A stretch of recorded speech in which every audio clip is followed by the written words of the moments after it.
Camila Torres, look,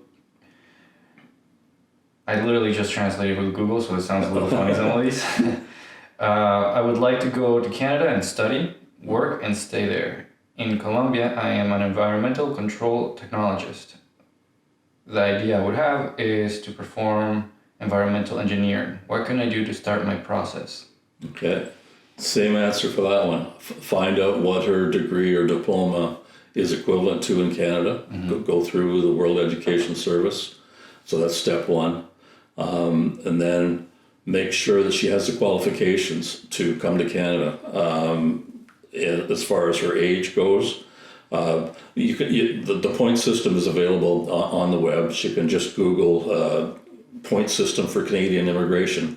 It'll show her that if you're between the ages of 18 and 35, you get the full 12 points. As soon as you get 1 year older than 35, you lose a point for every year. All right. I see. So if you're in that thing, that's golden. If your university degree is acceptable in Canada, that's worth points. If you've got work experience in what you've done, that's worth points. If you've got any Canadian experience, that's worth points.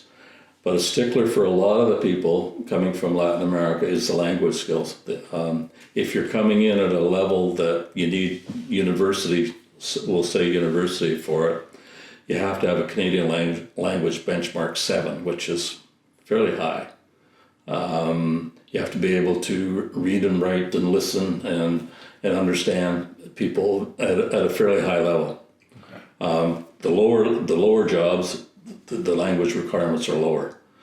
Say if you're coming in with a skilled trade as a plumber or electrician or welder or whatever, it's only CLB 5, so which is a lower level.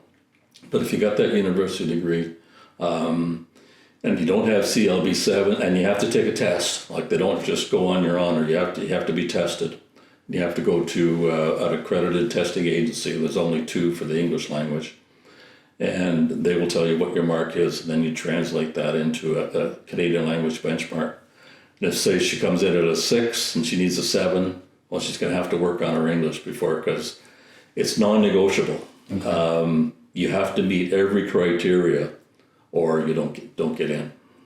If we assume that she does, like her credits and her studies do transfer over to Canada, what would you suggest? Would she start looking for a job offer or apply through the process to immigrate here and then look for a job here? Yeah, it's always better if you have a job here, because you get more points for that. Okay. If you have a job offer.